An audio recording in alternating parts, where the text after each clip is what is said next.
All right, welcome to your power call. In the name of Allah, the beneficent, the merciful, I bear witness there is no God but Allah, who we believe came in the person of Master Father Muhammad. We thank him for raising up for us the living and exalted Christ, the honorable Elijah Muhammad. And we thank those two for leaving in our midst, the divine warner and guide. And the honorable Minister Louis Farrakhan. It's in there three names I would like to greet you with the greeting words of peace. We say it in the Arabic language of Assalamu alaikum. As we discussed this week, where we are going to strive to have something called Wealth Wednesdays.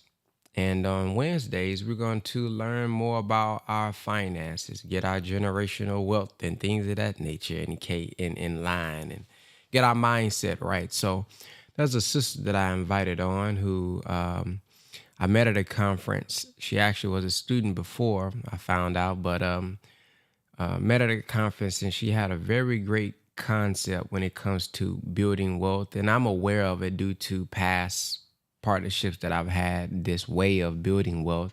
And I've studied it a little bit, but the way that she explained it was slightly different than what I heard. And so I wanted to, and I met her at the Rockefeller event that I went to, and many of us have been hearing the name Rockefeller for a long period of time and how their family have been generating wealth all these different years. So I said, man, if you can come on and do the first Wealth Wednesdays for us and give us a foundation, a blueprint, a system, a way for us to be able to build this wealth for ourselves and our families, I think that'd be good.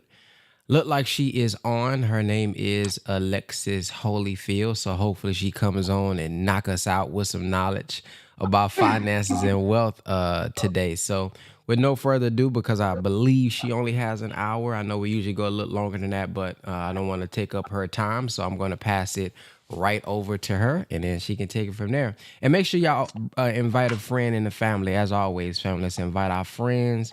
Let's invite our family to get this information as well. And if you guys would like to, further speak with her after this, we have a link for you guys to schedule an appointment with her to schedule and talk specifically about your family, your finances, and what you can do. All right, you got it from here.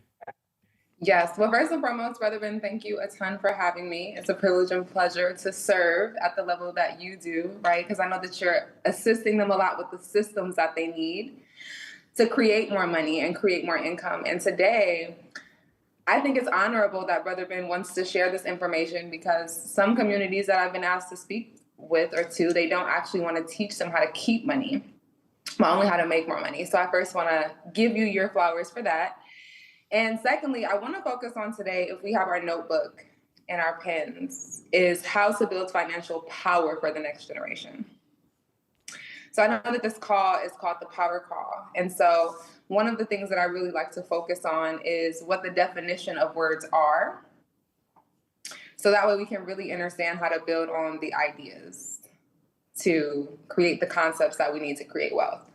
So without further ado, before I get into the notes, while everyone gets their notebook and their pen, my name is Alexis Holyfield. I am a wealth strategist, professional day trader, and certified cryptocurrency expert.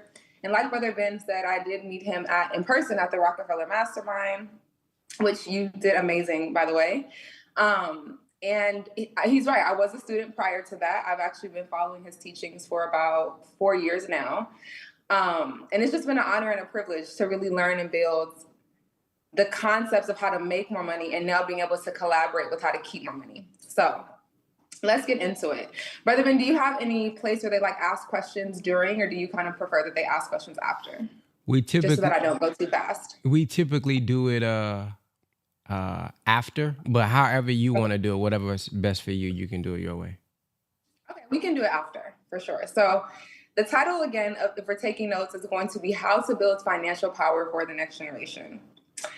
The reason we wanted to start and kick off Wealth Wednesday with this topic is one, because this is a power call. And in finance, when we're focusing on building power, I wanted us to really understand what that means. So that way we have actionable steps that we can take away from this call and begin applying to start moving our needle in that direction.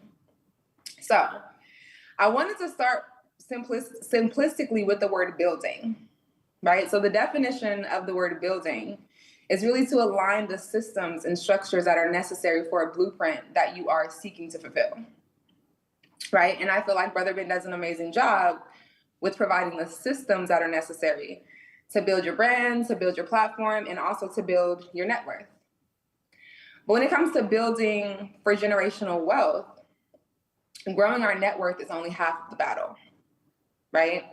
The other half of the battle is actually keeping the net worth and then being able to transfer the net worth into our next generation, which is what we're really going to be focusing on today. Right? So essentially when we're building, there's a couple of things that we need to keep in mind. Number one, we need to kind of know what materials are needed. We need to know how the materials work together.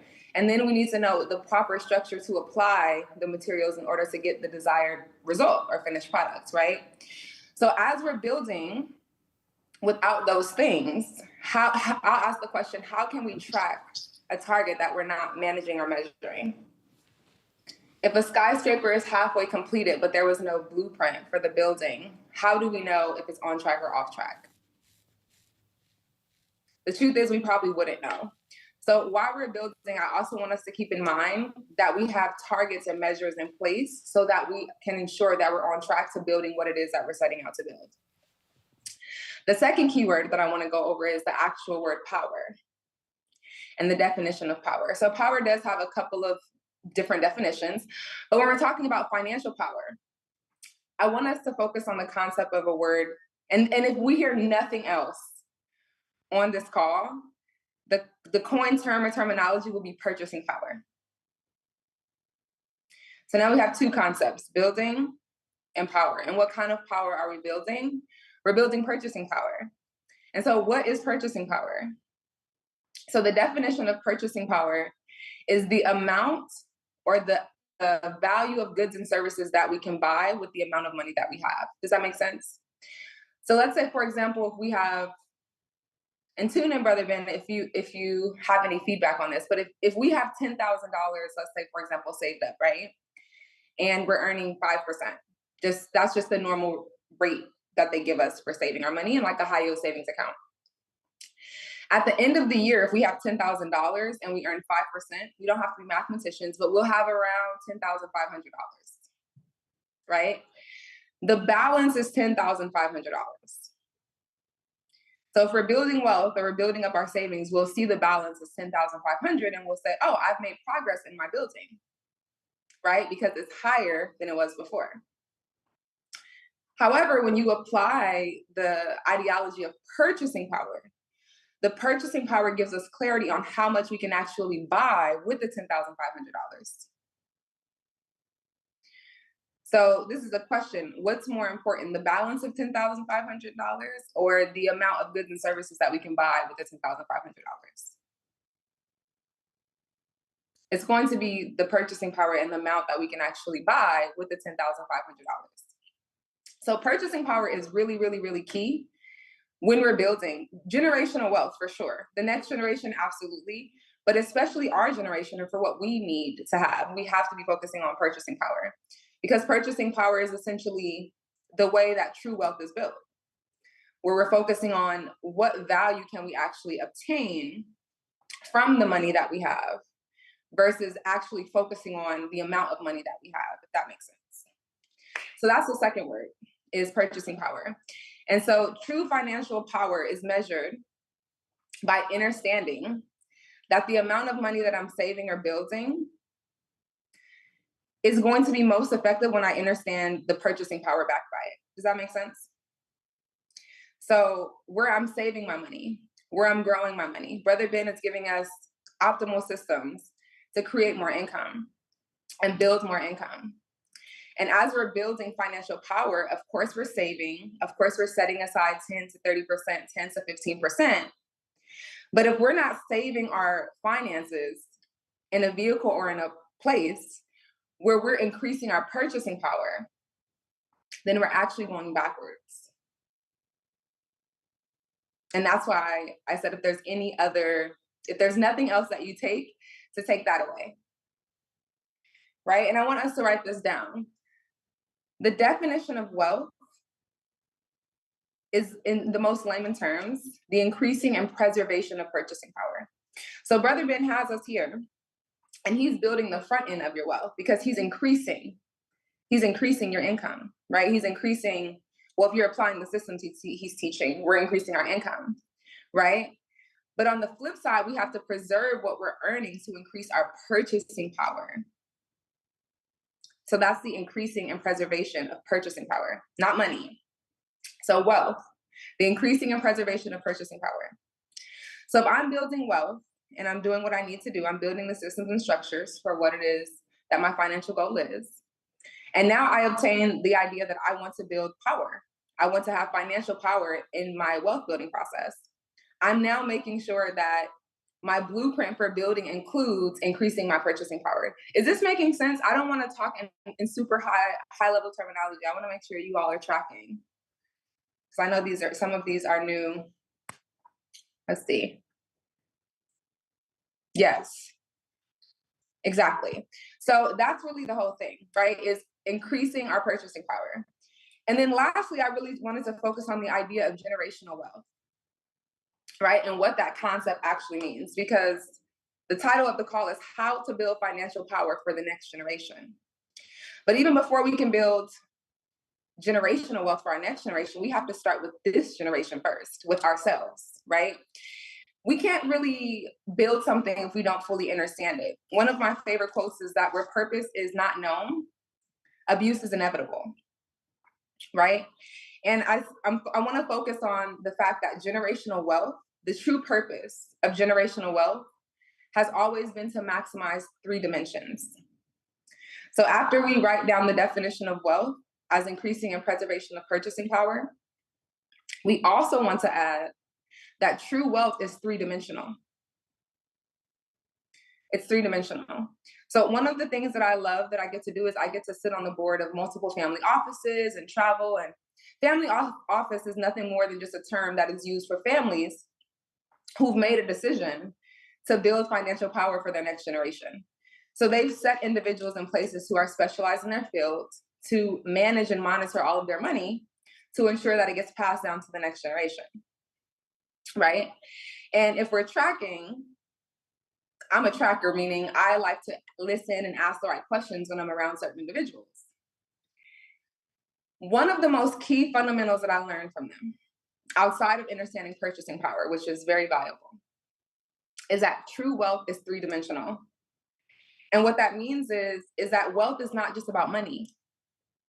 Actually, when we're talking about building wealth, money is the least important, which is an oxymoron, right? Because we've been taught to make more money, create more income, which is important, but it's the least important when we're looking at the actual concept of wealth.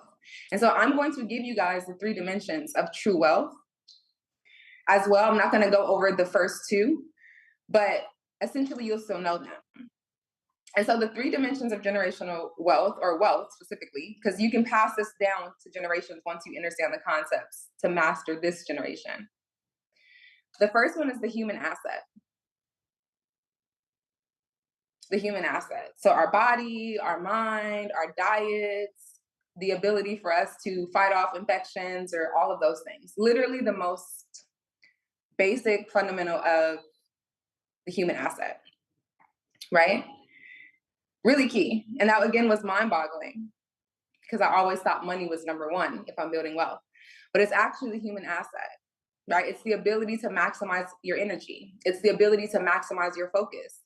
It's the ability to sit on a call, or to sit in an environment, or sit in a room and focus long enough to actually take the high level information that you're being provided in this community, in addition to the high level systems of implementation that are being provided as well, and have enough focus and diligence and mental tenacity to actually apply the information, right? So that's a part of the human asset. And we can't really focus if we don't feel good.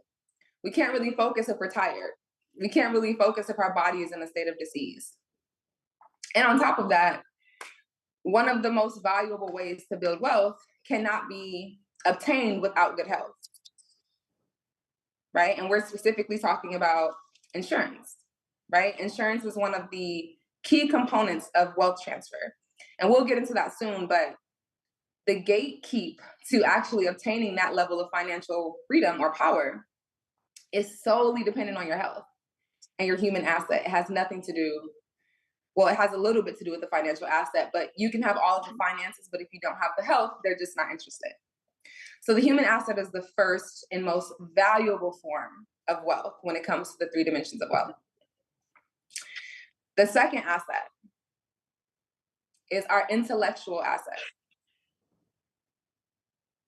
right? So that's our mind. That's our brain, our ability to not only obtain information, and it kind of still goes back to the human asset, right? Because if we don't feel good, we can't do good.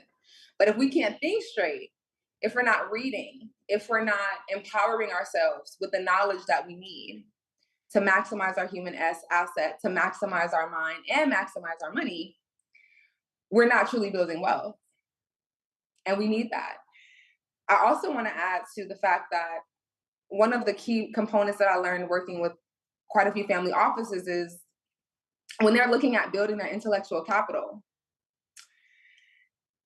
they're not just obtaining information and writing it in a journal and forgetting about it. They're writing it in a journal once, twice, 3 times. They're scanning it. They're putting it in a digital drive, and then they have one in a physical drive, and they're putting it in the safe. They're leaving at the bottom footnotes of exactly how the next generation can apply this information. They're really captivating the intellectual asset.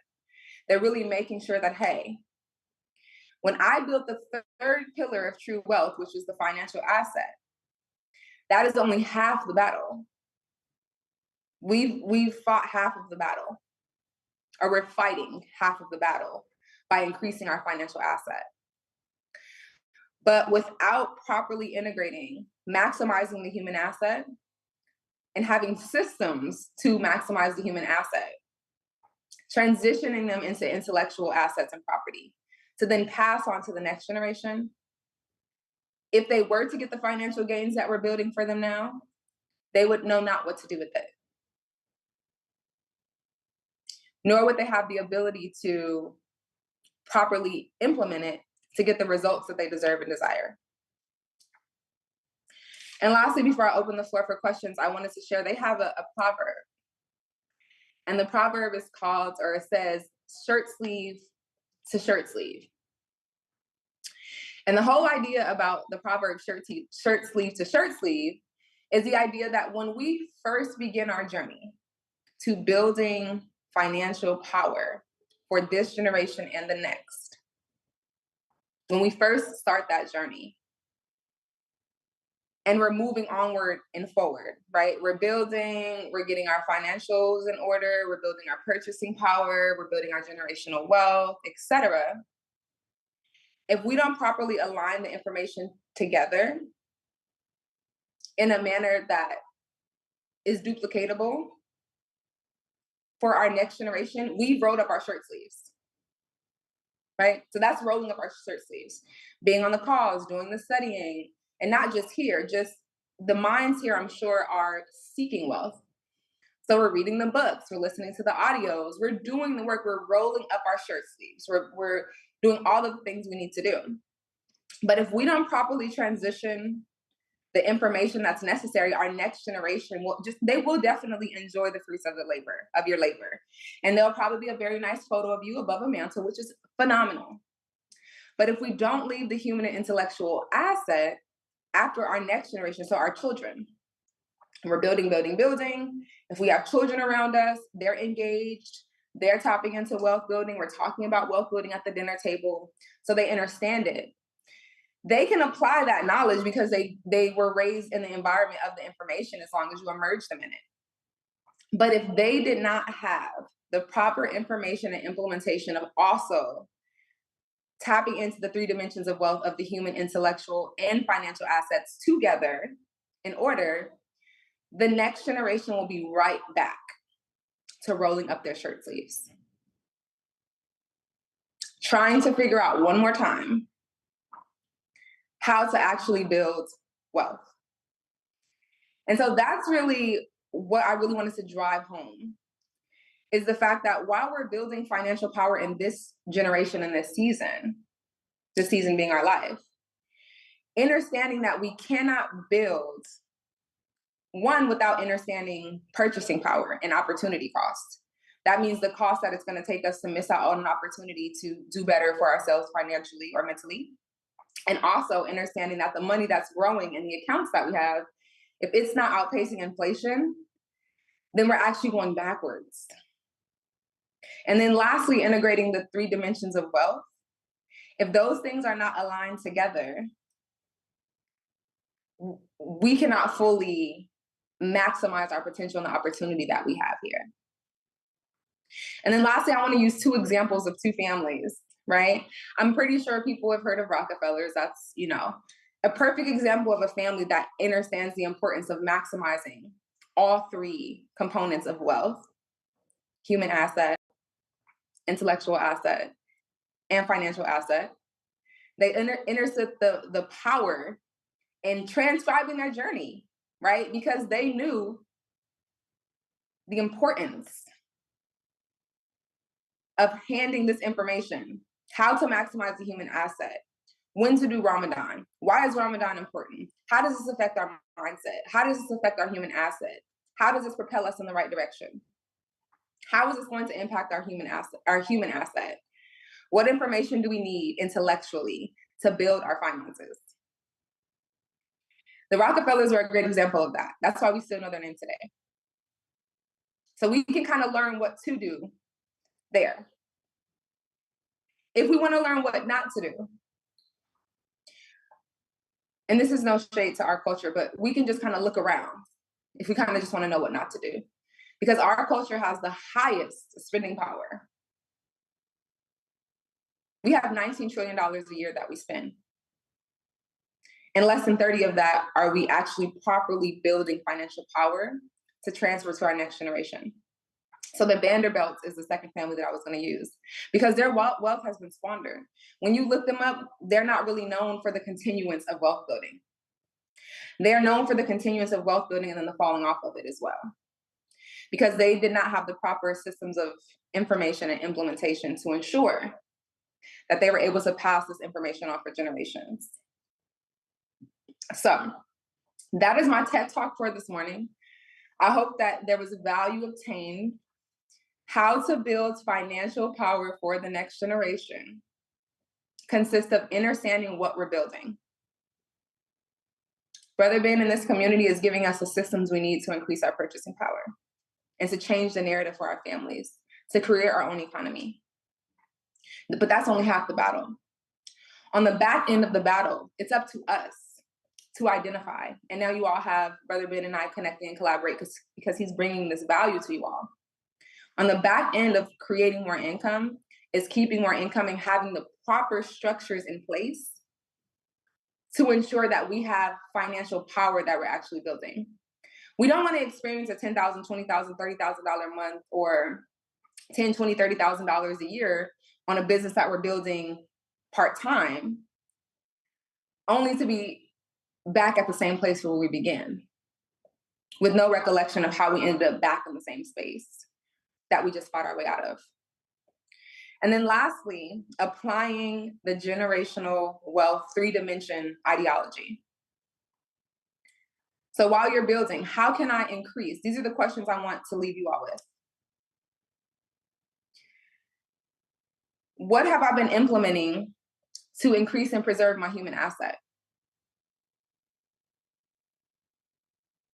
What have I been implementing to increase and preserve my intellectual asset?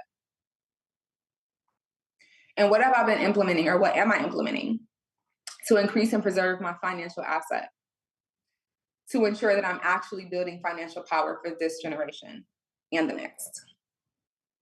And those are questions to just ponder on. So I appreciate you all for coming to my Ben Talk. This is not a TED Talk today. It's a Brother Ben X Talk. I want to open the floor for any questions that you all may have as well. And I'm going to give the floor to you, Brother Ben, if there's anything you wanted to cover, any thoughts, observations, or feedback that you may have had. Well, the first thing I would like to say is I like that Ben Talk. I might do something with that.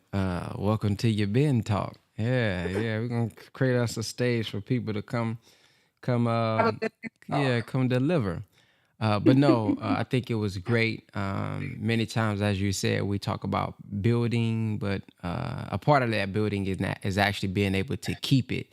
So at this time, if you guys have any questions, press the number one, and I do have a link for you all at the end of this where you guys can connect with her, and she'll go a lot deeper with you guys about how to implement this for your family. But she only had so much time this morning. So press the number one if you have something that you would like to ask. Don't hold anything back now. Don't trying to ask me when she get off about this part. So let's start with brother Daniel 6X. Yes, family. Thank you, great sister. I really appreciate what you presented to us this morning. One of the first things that came to my mind with wealth building was when you mentioned insurance. I think back to the COVID-19 pandemic and how many of our people was dying from that, and how some was caught in the rut of Hmm. not having insurance to bury their loved ones, actually having to take on an expense because of that lacking. And my father is currently going through something, and my aunt, as his caretaker, she did get him burial insurance. So we won't have to cover that particular expense. But if you could just go a little more into the importance of insurance, I know you're not presenting yourself as an insurance agent, but when you talk about wealth building and then having that in place and possibly having something there to pass on to your loved ones when that evil accident of time faces off. Thank you. Absolutely. So, if I heard you correctly, your question is if I can just touch more on the importance of insurance from a wealth building aspect, more so than just the death benefit asset or portion of it. So, I would say that insurance, and that's a great question. So, insurance has living benefits and a death benefit, and again, I believe that where purpose is not known, abuse is inevitable. And this is not our fault specifically, but the K through 12 system has kind of indoctrinated us a little bit on how we view specific things. And for our culture collectively, I want to say our community collectively, I oftentimes hear about the death benefit portion of it and the taboo of the death benefit portion of it. But as I began studying wealth building, I've been studying private wealth and private banking for the past decade. What I learned were the living benefits of leveraging life insurance, right? And of course, there's different kinds of life insurance, and I won't get into that specifically. But when you're leveraging cash value life insurance for the living benefits, you'll hear certain coin terms like infinite banking or family banking or be the bank. And the reason they're calling it that is because they're maximizing the living benefits of building purchasing power in a vehicle where they can transfer the generational wealth in the most efficient way. So you also referenced that there were multiple people who ascended during COVID, which was very sad, right? And most of those individuals did not have what's called an insurable need in place, which is the first place that we want to start in the importance of insurance, right? Just the importance of estate planning. So an insurable need, and we can jot this down. The insurable need is that every working adult, so if you have an income, you have dependents, children, or a family that you are around, that your finances support, that we have 8 to 10 times that in proper protection. Why? Because if life goes off script like it did in 2020, none of us could have predicted the pandemic. There was a couple people who did, but some of us weren't one of them. There were many people did not have at least 8 to 10%, or excuse me, 8 to 10 times their annual income. And so the reason why that's so important is, again, because they're building wealth. So a lot of individuals, they've maybe been working their job for 20 to 30 years. They could have almost been done paying off their home, or their home could have already been paid off. But if there was nothing in place after 1 year, 2 years of property taxes, that cannot be met, that cannot be honored, everything that they've worked hard for goes right back to the government. If a proper trust is not in place, everything goes back to the government. So the first thing that I would focus on to answer your question when it comes to the importance of insurance is how can I protect the estate that I've already built? And why that's important is because we worked our whole life. Not all of us, but a lot of individuals, older individuals at least, we're trained to work 40 hours a week for 40% of our lives to retire on 40% of our income. And so to not have insurance in place where living benefits are maximized, as well as the inheritance portion for all of the estate that we built, is detrimental because it takes your generations backwards, because now they have to redo everything times 2 to hopefully have half of what our previous generation had. So hopefully that makes sense. Yes, ma'am. Thank you. Yes. Next up is Sister Shalon. Hey, yes. Good morning, and thank you, dear sister, for the wealth of information. I don't have a question, I just have a comment with regard to your speech on the three-dimensional, the true wealth, it being three-dimensional. I really honed in and appreciated the intellectual asset, knowing how very much so important it is for your mind, the brain, and the gaining of knowledge in order to increase the possibility of your wealth.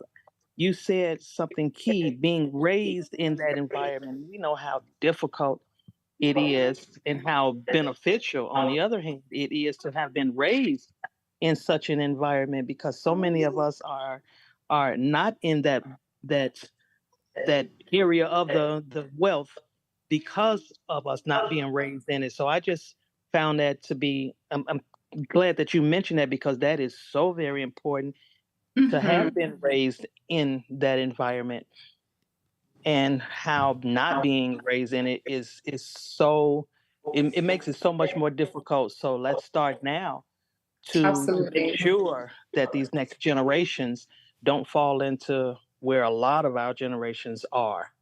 So thank you for that part. Thank you for taking value from that. They say it's not what's taught, it's what's caught.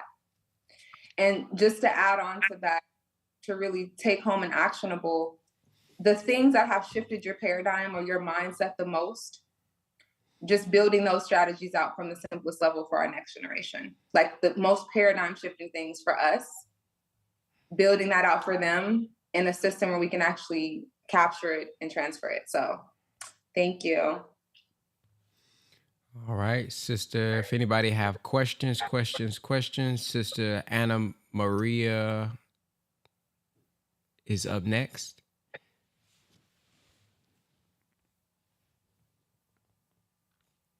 Are you still there? Oh, yes, I do see you. You got to unmute yourself. Anna Maria? Okay, can you hear me? We can. Okay, yeah.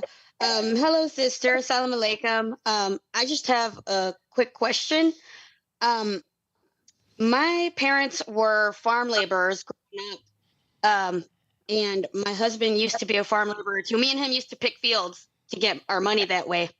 And we just, after the pandemic, just things got really hard for both of us. I got 3 small children, and he got fired from his job last year, and I had to work 2 jobs.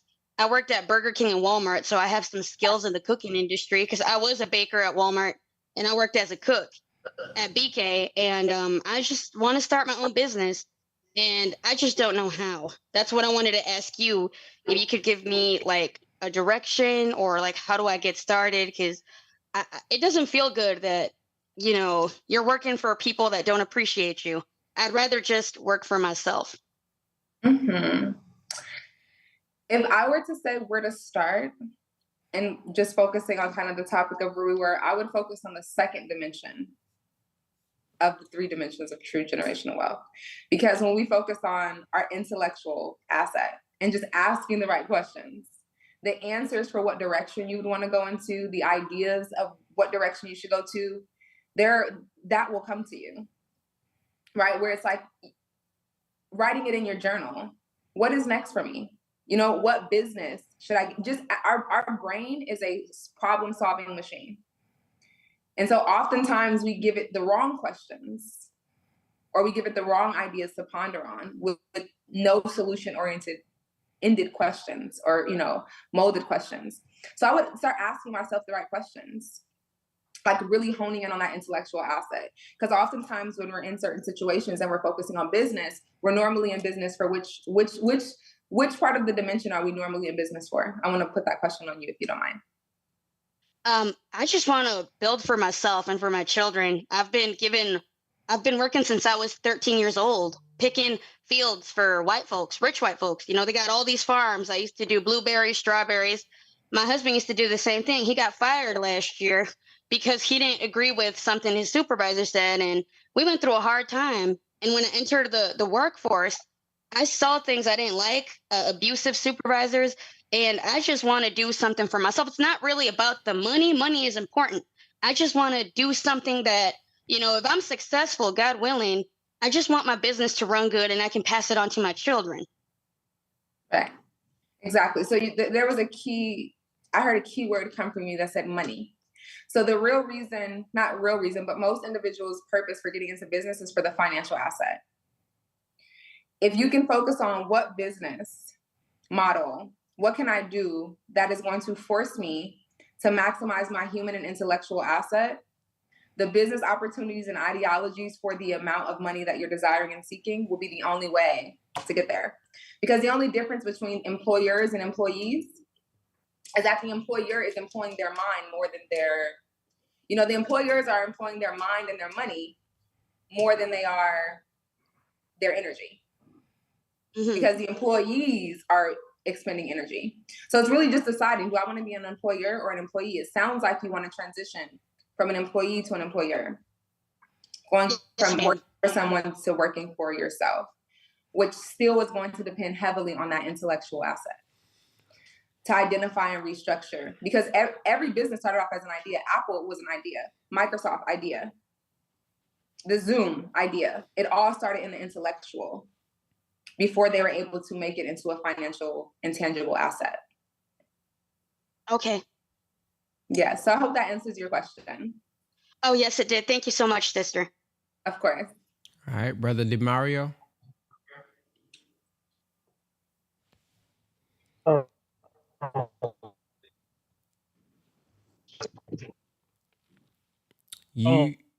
You coming in choppy.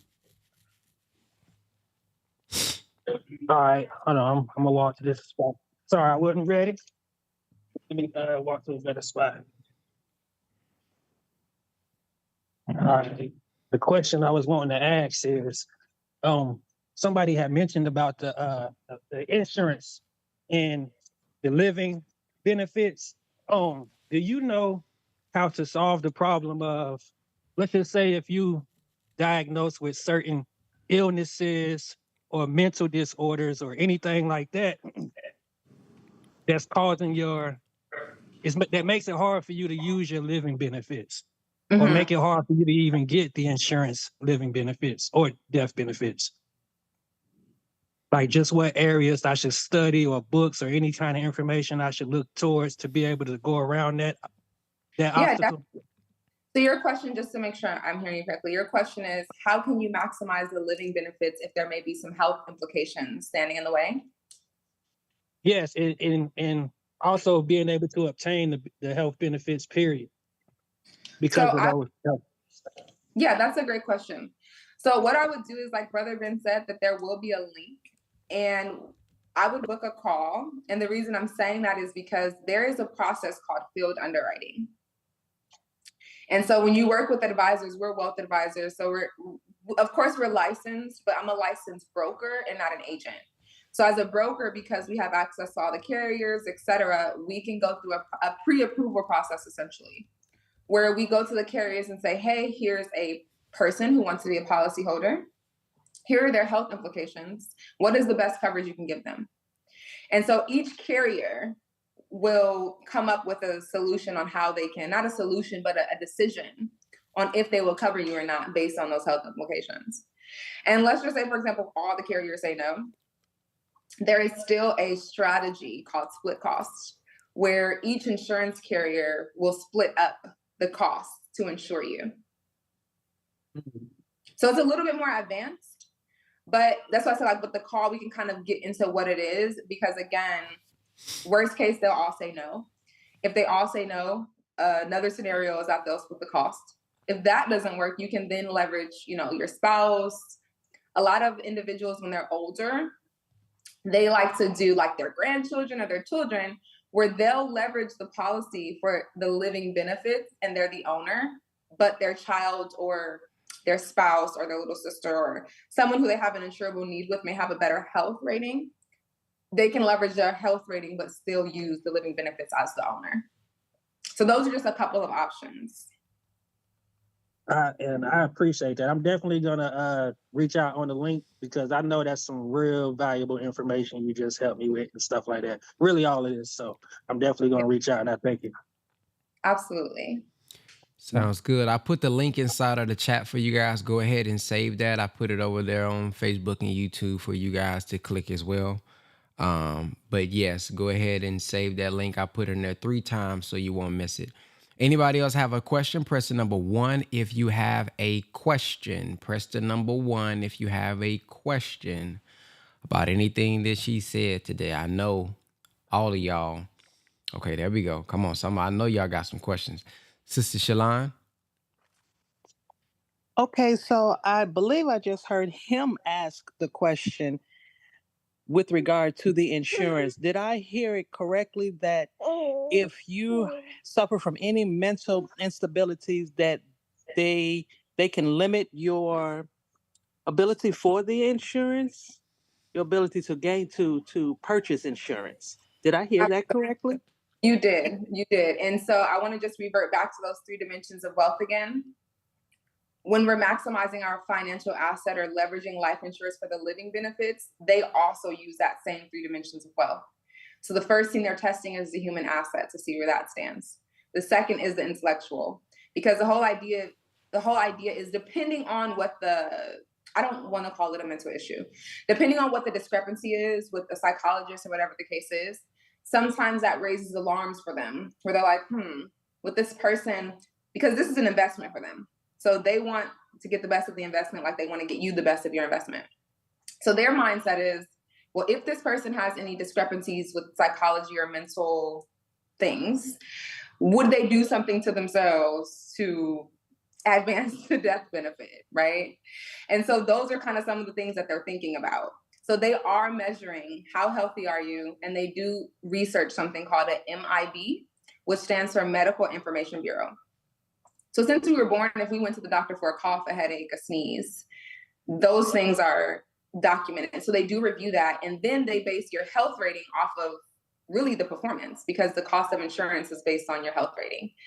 So what I was basically explaining to him, though, is the way around that is, we do provide full comprehensive wealth planning. So we essentially will work with you to identify creative strategies to still obtain the coverage or still leverage the living benefits, even with any discrepancies you may have on your Medical Information Bureau. Of course, we can't guarantee anything, but we do have some strategies where we work directly with the carriers, and sometimes they will make exceptions based on us articulating properly that we understand the processes of how we can get around that, if that makes sense. That was wonderful. Thank you so much. Absolutely. All right. Next up, we got Brother Jax.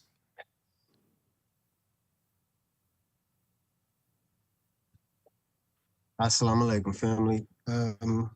Can't come off video and say, can you hear me? We can hear you. We can hear you. Okay. One thing that stuck out to me, and I just want to make sure I got the words correct, is when you was talking about purchasing power. It isn't what you have to spend, it's what you can get out of what you have to spend. And I want to get these words correct. You're increasing and preserving your purchasing power to gain wealth, to get to wealth. Okay. Yeah. So you articulated it that verbatim. So we focus on the true definition of wealth. The true definition is the increasing and preservation of purchasing power. And just really quickly to touch on, sometimes we save, right? We've been programmed to save 3 to 6 months, have an emergency fund, or maybe we're contributing to a retirement account. And we're saving, but we're oftentimes focusing on the balance and not the purchasing power. When as the wealthy, we're looking at the balance and saying, well, how much is this going to be worth when I need it the most, considering inflation and the actual value of the economy, as opposed to what we've been programmed to do, which is just focus on what we can tangibly see. Right. Okay. Thank you. Yes, sir. Thank you for your question. Appreciate it. Somebody asked, what is exactly the difference between living and death benefits? Oh, that's a great question. So the main difference between living and death benefits is, I'll start with the living benefits first. So with the living benefits, it gives us the ability to really become our bank, become our own bank, right? So one of the living benefits is the ability to grow or build our purchasing power in a vehicle where it's not affected by market volatility. And that's a benefit because, again, we're focusing on our purchasing power. So if our money is in a vehicle, or we're saving for our family, or we're saving for our next generation or retirement, and they're in vehicles where our purchasing power is not growing, it's a disadvantage. So a lot of the wealthy, they use cash value life insurance for the living benefits of being able to grow, protect, and save their wealth, to duplicate their purchasing power, et cetera. On the death side, the death benefit is specifically for your next generation. And so in that case, we're only just focusing on paying to make sure that when we ascend, that it's an emotional burden and not an economic burden. Because we know that we're all loved on the call. So it will more than likely be an emotional burden. But it being an economic burden can be avoided when we have a death benefit. Us not having any emotional or economic burdens today while we're here is where we maximize the living benefits and cash benefits of using insurance as an asset class.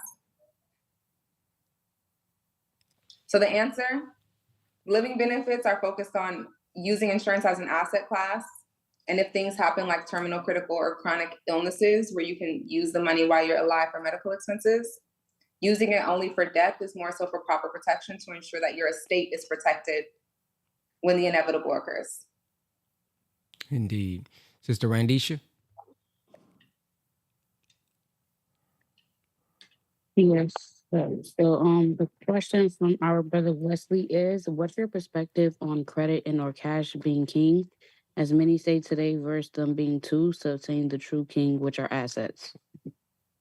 Can you ask the question one more time? I want to make sure I heard that properly. Okay, yes, ma'am.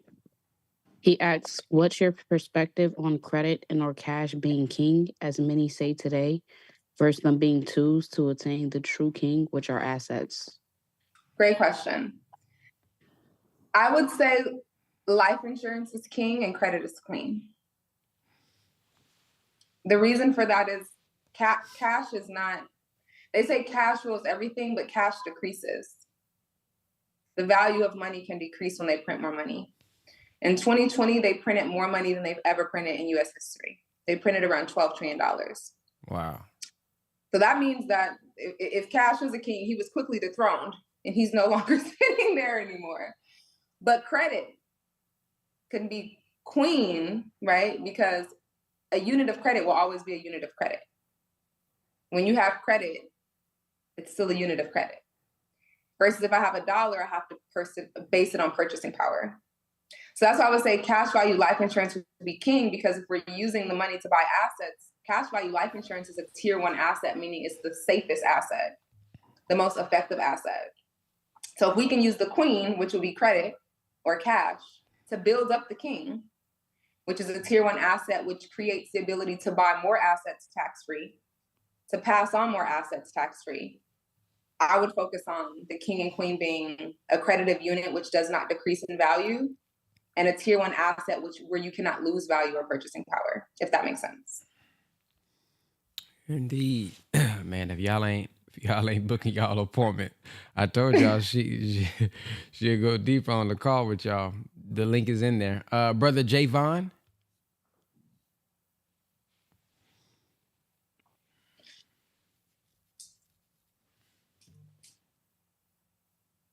Brother Javon, you still there?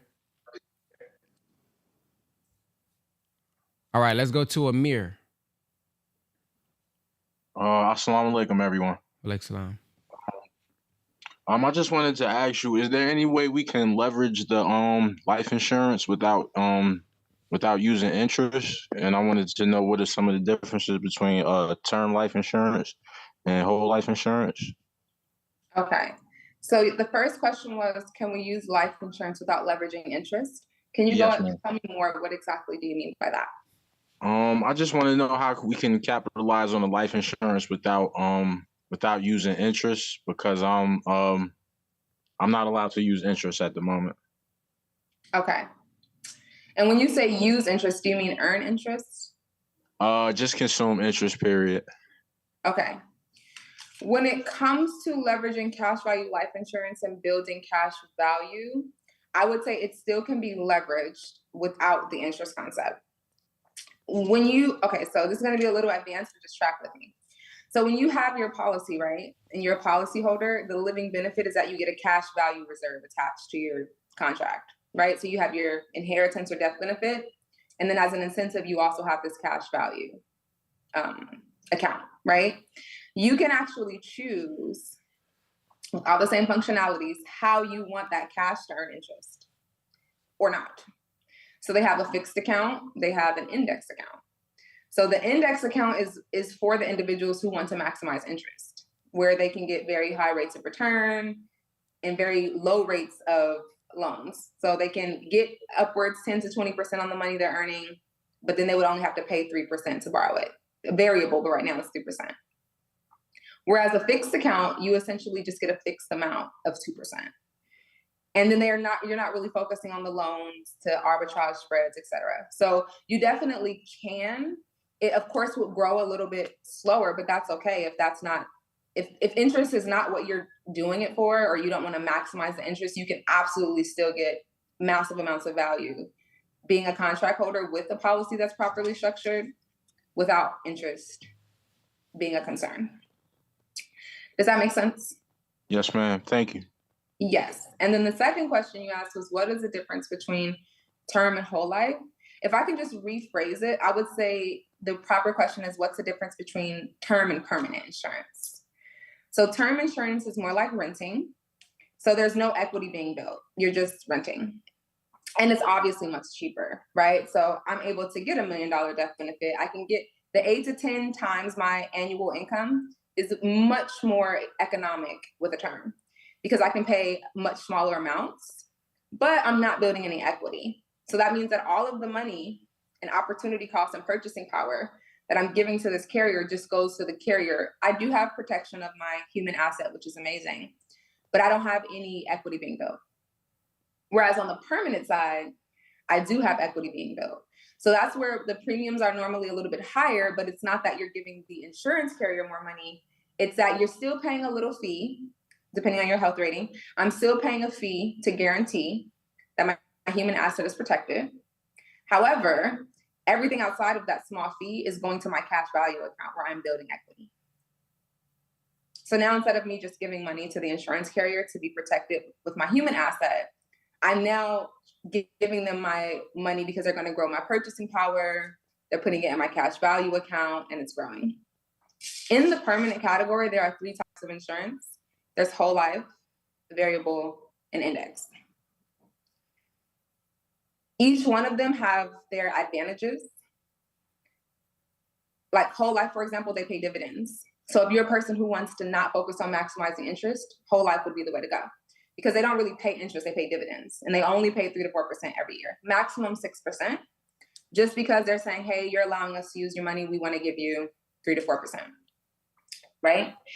Whereas index universal life, they give you a lot more interest, which would be for someone who wants to leverage the interest earning capability.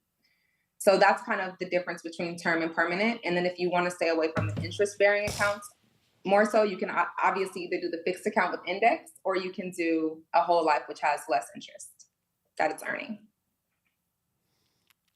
Thank you. Brother Jay, Yes. Brother Jay Vaughn. Can you all hear me? Yes, sir.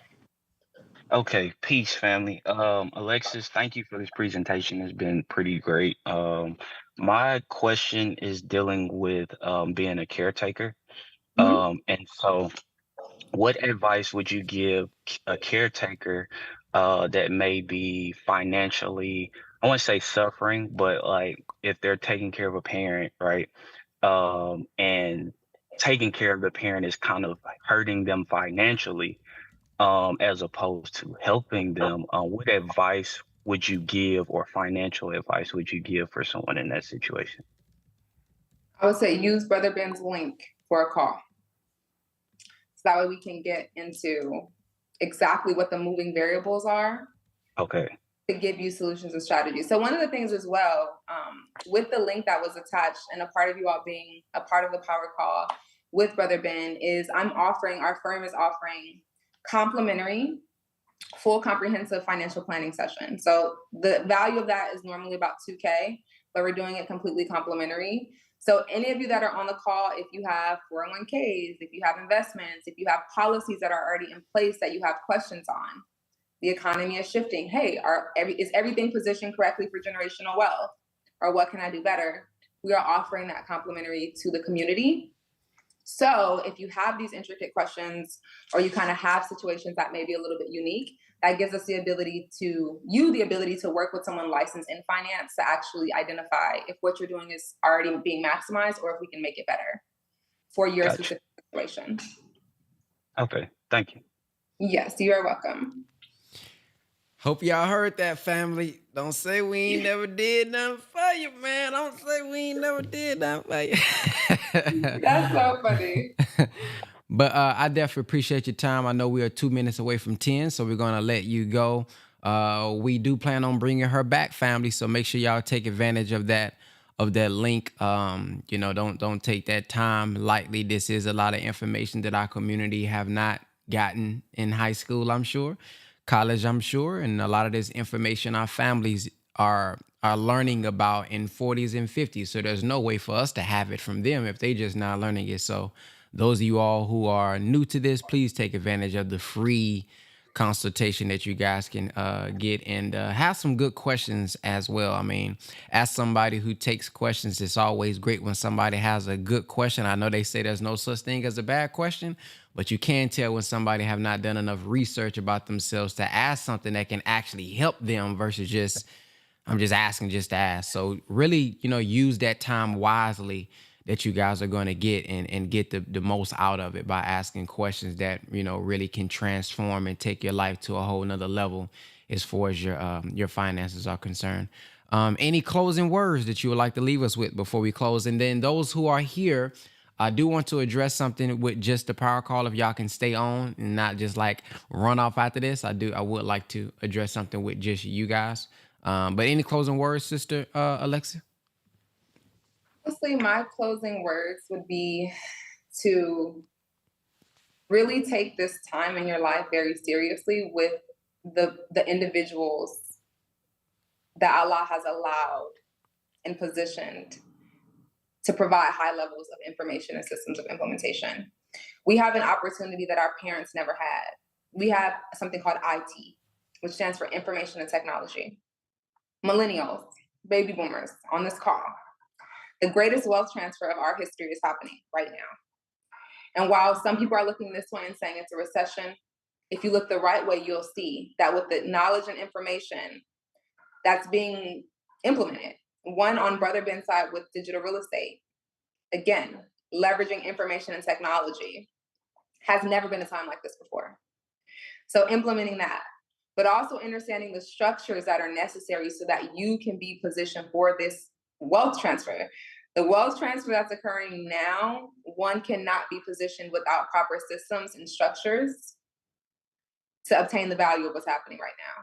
So if there's no other time, if your mind is fogged, if you're not focused, if you're on Instagram, if you're scrolling, if you're aimlessly doing anything, please focus on the human and mental, intellectual asset right now, and do not be distraught by the negative of what they're saying, but asking ourselves the right question. How can I leverage this platform that we're on? How can we leverage the information that we're learning to properly position ourselves for this greatest wealth transfer?